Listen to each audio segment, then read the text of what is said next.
Chers téléspectateurs, bienvenue à ce nouveau numéro de votre entretien hebdomadaire. Aujourd'hui, nous sommes à Rufisque, plus précisément au Centre académique de l'orientation scolaire et professionnelle de Rufisque, avec son directeur, M. Bassirou Aou. Bonjour, monsieur le directeur. Bonjour, M. Sarr.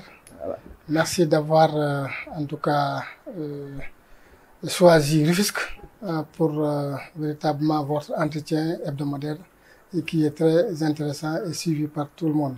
Ok, merci beaucoup à vous de nous recevoir en tout cas. Et chers téléspectateurs, nous sommes venus le voir parce que nous sommes en début d'année et qui parle de début d'année parle également d'orientation d'élèves, donc en classe de seconde, d'élèves de troisième en classe de seconde, tous ceux qui ont eu à réussir au BFM et même d'autres, n'est-ce pas? On reviendra sur les conditions et tout ça.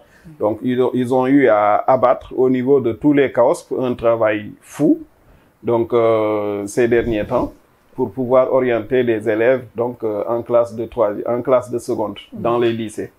Donc, ça n'a pas été facile cette année-ci. C'est une année très particulière et où on a vu donc le nombre de d'admis au BFM, donc qui a vraiment progressé par rapport aux dernières années, n'est-ce pas? Ça n'a pas dû être facile d'orienter tout ce monde-là. D'abord, est-ce que vous avez pu réussir à les orienter? Merci, M. Sarr, pour véritablement la question. Je pense que, comme vous l'avez dit, cette année quand même est très particulière parce qu'il y a au moins 2 événements qui l'ont rendu tel, comme tel. C'est-à-dire la pandémie qui a véritablement bouleversé beaucoup d'habitudes. Au finish aussi, il y a le taux de réussite au BFM quand même qui a battu des records, hein, n'est-ce pas? Voilà, tout cela fait que véritablement, pour l'orientation en seconde, on a eu un nombre d'élèves spectaculaires comparé aux années précédentes. Rien que pour l'Académie de Rufisque, on est passé de 3305 en 2019 à plus de 5000 cette année. Donc, il y a, 2 fois plus. Voilà, pratiquement, hein, il y a un taux d'accroissement des effectifs de l'ordre de 35 à 40%. Et j'avoue que l'offre en termes de structure d'accueil n'a pas évolué. Ce qui fait que c'est vraiment un casse-tête terrible auquel tous les acteurs de l'éducation sont confrontés pour pouvoir gérer ces effectifs-là. Par rapport à l'année dernière également, on a entendu parler très temps-ci donc du problème du privé. Les parents d'élèves du privé qui ne sont pas très en accord avec les établissements privés. Est-ce que ça aussi, ça a joué? Donc, parce que les élèves qui, d'habitude, allaient au privé directement, comment vous avez fait avec ces élèves-là? Voilà, donc pour ce qui est de l'orientation en seconde des élèves du privé, je pense que en la matière, il n'y a pas beaucoup de changements. Parce qu'en réalité, bon, en tout cas, si changement il y a eu, c'est pas des changements qu'on peut constater tout de suite. Parce que généralement, le privé propose. Maintenant, parmi ce qu'il propose, il y en a qui vont rester dans le privé. Voilà, donc chaque année, on oriente au moins 100 à 200 élèves du privé qui retournent dans les structures privées. Maintenant, cette année, avec tous les agissements qu'on a entendus ça et là par rapport au non-paiement des 3 mois sans cours, ça peut quand même dissuader certains parents en tout cas, laisser les enfants qui sont orientés dans le public et voilà, faire leur cursus secondaire dans le public. Déjà, mais pour le moment, on ne peut pas quand même avoir une idée nette sur le nombre d'élèves issus du privé qui va retourner dans le privé. Okay, on reviendra sur ça. Leur orientation en seconde publique. Ok, on reviendra sur ça parce qu'il y a des problèmes qui nous ont été signalés aussi à ce niveau. Donc, et on reviendra sur ça. Mais déjà, qui est orientable? Voilà, donc l'élève orientable, c'est l'élève qui arrive à satisfaire au moins à 3 critères. Premier critère, c'est le critère relatif au résultat au BFM. C'est-à-dire il faut réussir au BFM. Et comme vous l'avez dit, le taux de réussite au BFM cette année quand même est un taux record. Donc beaucoup d'élèves ont réussi au BFM. Le deuxième critère, c'est avoir une moyenne de 9 sur 20. Vraiment une moyenne qui a été revue à la baisse. C'est des critères complémentaires ou... Non, ces critères-là, en tout cas, il faut les réunir en même temps. Okay. Voilà, donc ils sont d'égale dignité, d'égale importance. Donc si un des critères fait défaut, l'orientation quand même ne saurait être au rendez-vous. D'accord. Donc c'est des critères qui sont complémentaires. Donc il faut réussir à la fois à satisfaire à tous ces critères-là. Donc j'en étais au critère avoir le BFM. Résultat au BFM. Moyenne. Il faut réussir au BFM. Il faut, après avoir réussi au BFM, avoir une moyenne au moins égale à 9. 9 sur 20. 9 sur 20. Okay. Ce qui marque quand même en tout cas, comment dirais-je, une baisse du niveau. Parce que l'année dernière et les années d'avant, on était à 9,50. Mais avec le contexte de la pandémie, on a quand même abaissé un tout petit peu le CI. On l'a porté à 9. Okay. Et en même temps, il faut être âgé de 19 ans au maximum. C'est-à-dire quelqu'un qui a 20 ans, même s'il satisfait aux deux premiers critères cités, il ne saurait être orienté parce qu'il y a le critère d'âge qui allait quand même poser problème. Donc quelqu'un qui a 19 ans et 5 mois, qui a son BFM et qui a une moyenne supérieure ou égale à 9 peut être orienté aussi.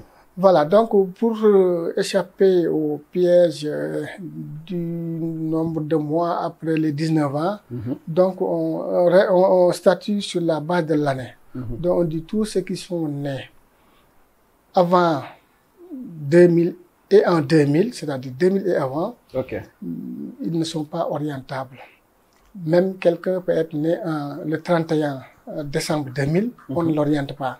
Quelqu'un peut être né le 1er janvier 2001, on l'oriente. Donc les deux, il y a quelques minutes ou quelques heures d'intervalle, mais l'un est orientable, l'autre ne l'est pas. Voilà, donc on raisonne sur la base de l'année. Donc tous ceux qui sont nés en 2000 et avant ne sauraient bénéficier d'une orientation. Mais tous ceux qui sont nés en 2001 et après, s'ils satisfont aux deux critères précédemment cités, pourraient être orientés en classe de seconde. Voilà donc les 3 critères. Et ces critères-là, c'est valable et pour les élèves du public et pour les élèves du privé? Voilà, ces critères sont valables et pour les élèves du public et pour les élèves du privé. Il faut nécessairement satisfaire à ces 3 critères. Maintenant, il y a un critère qui n'est valable que dans le public. Tout élève dans le public qui arrive à avoir une moyenne de 9,50 sans le BFM peut être orienté. S'il satisfait aux critères relatifs à l'âge et à la discipline, voilà, sans le BFM. Sans le BFM. Voilà. Maintenant, l'élève du privé, quelle que soit sa moyenne, même s'il a 20 sur 20, sans le BFM, on ne peut pas l'orienter. Voilà ce que disent les textes. Ok. Donc, et à ce niveau, vous n'avez pas donc de plainte il y en a naturellement. Il y en a naturellement. Il y en a qui nous disent, oui, voilà, donc les élèves ne sont pas traités, en tout cas, sur le même pied, sur le même pied. Mais ça, c'est le législateur, l'autorité qui décide. Et quand l'autorité décide, il faut quand même appliquer. Et d'autant plus que ça se comprend aussi. Je ne dis pas que c'est tout le privé, ou tous les acteurs du privé qui le font, mais il y a des acteurs du privé quand même qui pourraient être tentés de gonfler les notes des élèves, voilà, pour quand même leur permettre de passer. Maintenant, comme on ne sait pas qui peut le faire et qui peut ne pas le faire, voilà, pour encadrer, voilà, pour véritablement barrer la route à des éventuels velléités de fraude, voilà, fossoyeurs. Donc on leur oppose l'argument de la réussite. Okay. Tout à l'heure, je disais qu'on reviendrait au privé parce que les années passées et même cette année-ci, donc des parents nous ont appelés pour dire que leur enfant donc a réussi, mais donc il a eu son BFM, donc il a eu une très bonne moyenne, mais il n'a pas été orienté parce que tout simplement son établissement n'a pas présenté donc son dossier au CAOSP qui oriente. Ces cas, vous en avez, vous, à Rufisque? Si, on en a. Connaît chaque année des cas pareils. Mais avec la sensibilisation, c'est des pratiques quand même qui tendent à disparaître. Voilà, parce que nous, à Rufisque, vraiment, il y a beaucoup d'instances, il y a beaucoup d'occasions, d'échanges, de partage avec les acteurs, tous les acteurs du public comme les acteurs du privé. Et à l'occasion de ces rencontres, on sensibilise tout le monde, ce qui fait qu'il y avait quand même des pratiques de ce genre, de rétention d'élèves dans le privé. Et cette année même, on en a connu, bon, voilà, on en a connu, mais je pense que l'ampleur du phénomène quand même tend à régresser. Okay. Vous savez, dans le privé, il y en a quand même qui ne se soucient que de l'argent, hein. Voilà, donc plus le nombre d'élèves est important, plus l'établissement aura tendance à, en tout cas, à bien se comporter en termes de recettes, en termes donc de gains. Alors que le privé, quand même, est une option pour une catégorie de parents. Mais pour une autre catégorie, le privé, quand même, est une transition pour réintégrer le public. Le système. Voilà. Maintenant, il y en a quand même qui ne permettent pas à l'élève de jouir de ce droit à l'orientation. Parce que tout élève qui remplit les critères, quand même, a le droit d'être proposé. Est-ce qu'il sera orienté? Ça, ce sont les CAOSP qui en décident, hein, en dernier ressort. Maintenant, comme je l'ai dit tantôt, il y en a quand même qui sont orientés dans le public. Chaque année, on en a ici à Rufisque, mais qui choisissent d'aller délibérément au privé. Voilà, de retourner au privé. Mais déjà, les enfants là, qui sont dans le privé, qui donc remplissent les conditions, et dont le parent, par exemple, n'a pas les moyens donc de payer le niveau secondaire, n'est-ce pas? Et malheureusement, il se trouve que l'école n'a pas déposé son dossier au niveau du CAOSP. Voilà. Pour cet enfant-là et ce parent, quelle alternative s'offre donc à ces deux-là? Bon, tout juste après la commission, c'est la réunion d'information, de partage avec tous les acteurs sur les résultats des travaux issus de l'orientation en classe de seconde. Donc, on sensibilise tous les acteurs et c'est le moment, souvent, de parler des régularisations et de ces cas-là, d'omission volontaire ou involontaire. Voilà, donc, pour leur aménager maintenant des chances, on appelle, en tout cas, on laisse, parce que quand les listes sortent, les parents, quand même, sont au courant de l'orientation ou de la non-orientation de leur enfant. Et c'est l'occasion quand même de saisir la structure qui s'en charge. Et souvent, ici à Rufisque, il y a des mesures quand même, en tout cas d'allègement du dossier qu'on leur offre. Voilà, donc pour leur permettre de voir leurs enfants orientés en classe de seconde. Okay. Donc souvent, on leur permet de venir directement saisir le CAOSP avec un dossier comprenant l'attestation de réussite au BFM, une demande manuscrite, et si vraiment il reste des places dans certains lycées, c'est sûr que il y a quand même une tension forte au niveau des lycées de la commune, mais dans certaines localités, quand même, il y a encore de la place. Et c'est l'occasion quand même de leur proposer ces places-là. Effectivement. Voilà. Donc, on peut dire que quelque part, c'est toujours suspendu. Donc, au fait donc qu'il reste des places ou pas au niveau des lycées d'accueil. je voudrais déjà en venir à ça. Donc, ces places-là au niveau des lycées d'accueil. Parce que là aussi, ce sont des problèmes qu'on nous remonte, donc souvent, les parents d'élèves, donc nous remontent souvent ces problèmes-là. Donc, parfois, on leur dit que c'est plein et ils voient à côté quelqu'un d'autre qui est pris, donc, et qui est venu après eux. Donc, au niveau de des places disponibles, qu'est-ce qui se passe réellement? Parce qu'on a l'impression que le chaos n'est pas le maître du jeu à ce niveau. Bon, je ne sais pas ce qui se passe ailleurs, mais à Rufisque, pour ce qui est de l'orientation en seconde, le chaos peut quand même règne, je ne dirais pas un maître, mais comme on a la confiance de l'autorité académique, l'inspecteur d'académie, c'est lui qui donne au KOSP la charge quand même d'orienter. Et à Rufisque, sauf parce que il y aura toujours des gens quand même qui seront tentés de passer outre les règles. Mais à Rufisque, sérieusement, ces pratiques-là n'existent pas à ma connaissance. Ou bien ceux qui le font en cachette. Et si jamais ils sont pris, c'est des sanctions quand même qui risquent d'encourir. Seul le KOSP oriente. Okay. Même pour le changement de série, on se réfère toujours au KOSP.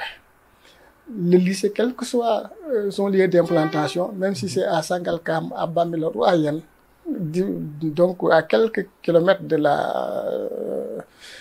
la commune où siège le KOSP, pour un élève, le proviseur ne prend pas le risque de changer de série.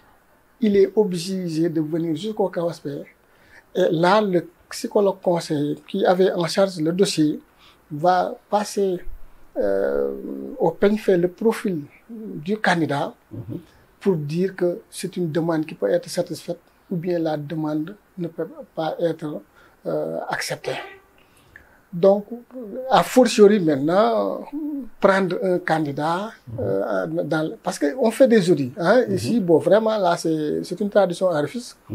Après les orientations aussi, on fait des audits au niveau de certains lycées, en rapport avec l'inspection d'académie, surtout le bureau vie scolaire, pour voir si véritablement, après notre travail,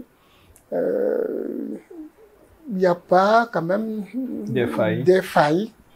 Et c'est l'occasion quand même de voir de vérifier si effectivement, en seconde, se trouvent les élèves qui sont effectivement orientés par le KOSP. Généralement, c'est des audits quand même qui s'avèrent concluants parce que personne n'est plus, sauf peut-être les cas de transfert régulièrement menés avec archivage au niveau de l'IA, documentation disponible et tout. Mais on ne connaît pas à Rufisque ce genre de pratiques. Sérieusement. Chers téléspectateurs, je vous rappelle que nous sommes avec monsieur Bassirou Aou, qui est le directeur du KOSP de Rufisque, qui nous accueille aujourd'hui avec son équipe. On a vu une très grande affluence chez lui et j'en profite pour encourager son équipe, pour les féliciter aussi, et particulièrement le doyen Diouf, n'est-ce pas? Donc, mais directeur, il y a un phénomène qu'on observe de plus en plus ces dernières années. Et je pense que l'IA de Pikine Guédiawaye, à travers les zones de Kermassar et autres, et l'IA de Rufisque surtout, sont les plus impactés par ce phénomène.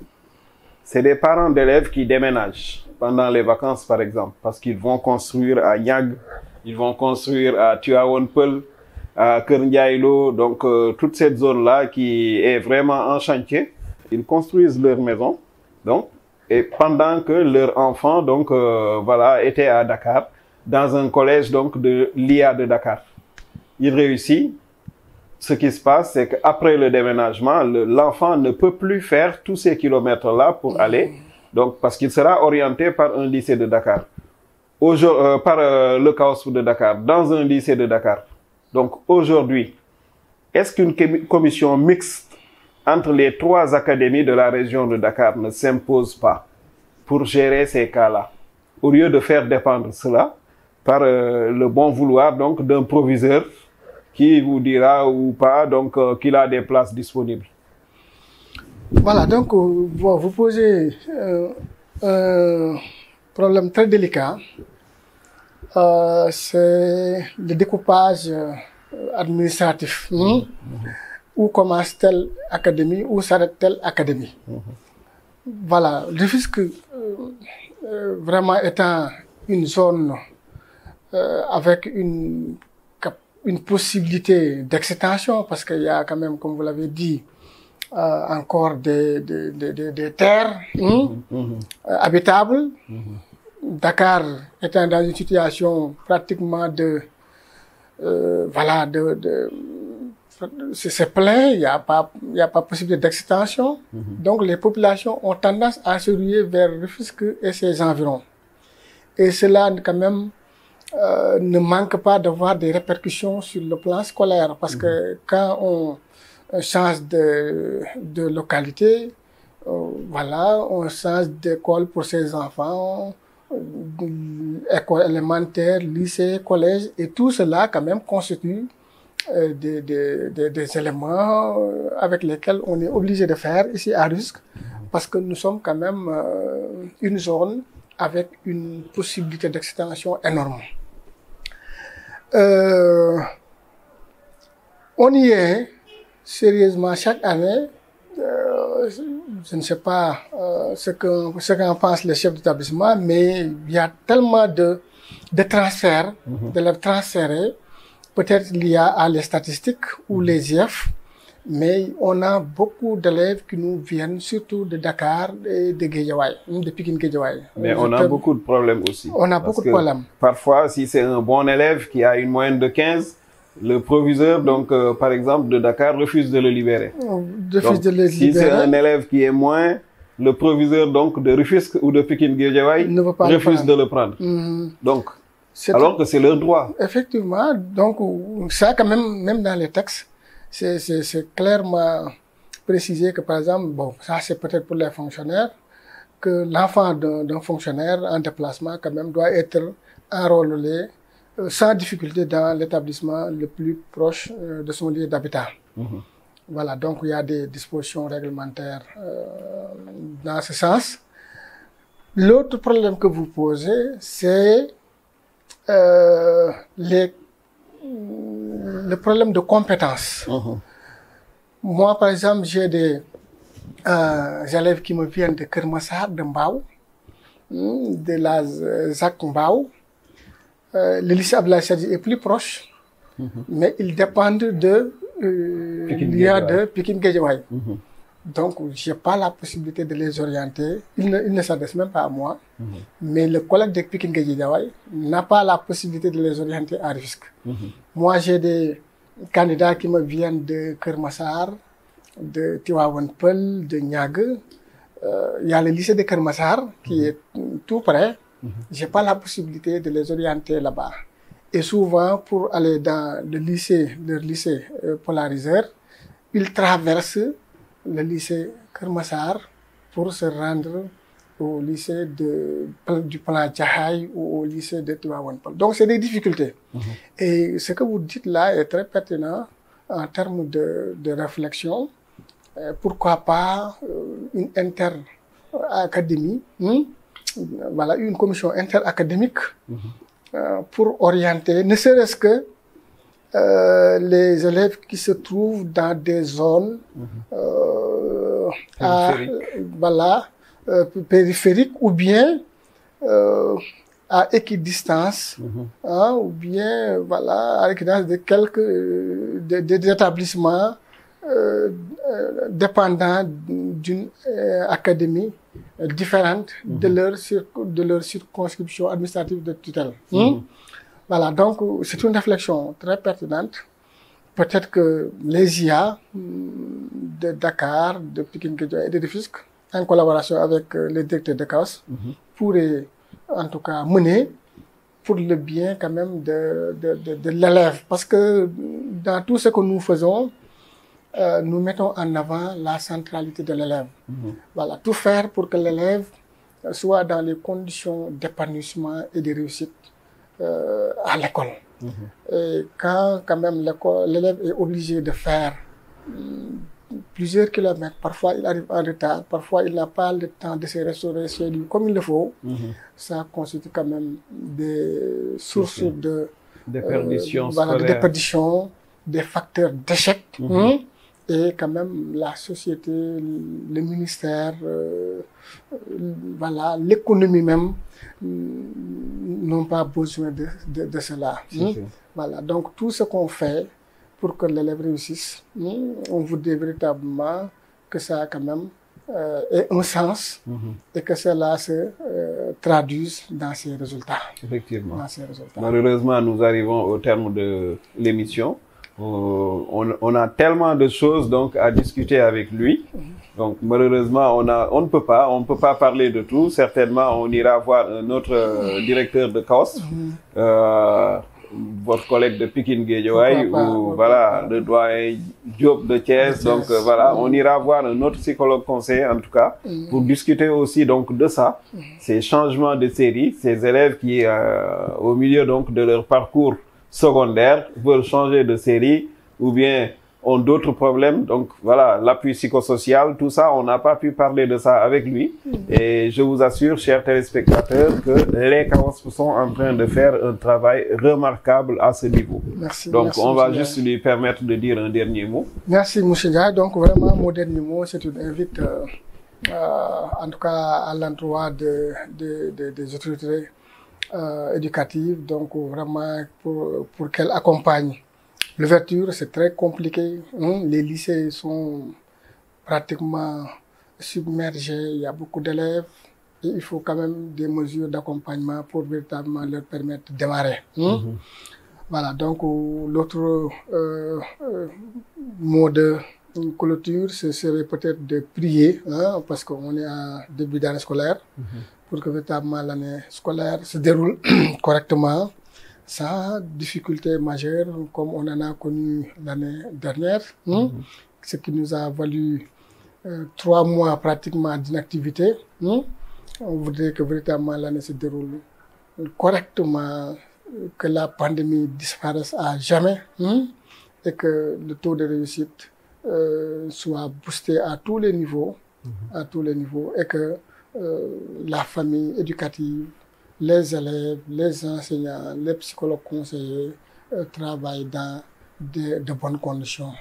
Voilà, donc les deux, en tout cas, volets sur lesquels, les deux messages sur lesquels je voulais terminer, tout en vous remerciant pour véritablement votre passage au niveau du CAOSP de Rufisque, pour véritablement découvrir dans les conditions dans lesquelles on travaille et le travail qu'on abat effectivement sur le terrain. Okay. Merci beaucoup aussi à vous de nous avoir reçus. Merci beaucoup à toute ton équipe. Donc, et chers téléspectateurs, nous vous remercions aussi d'avoir été avec nous et nous vous donnons rendez-vous dans une semaine pour un autre numéro de votre entretien hebdomadaire.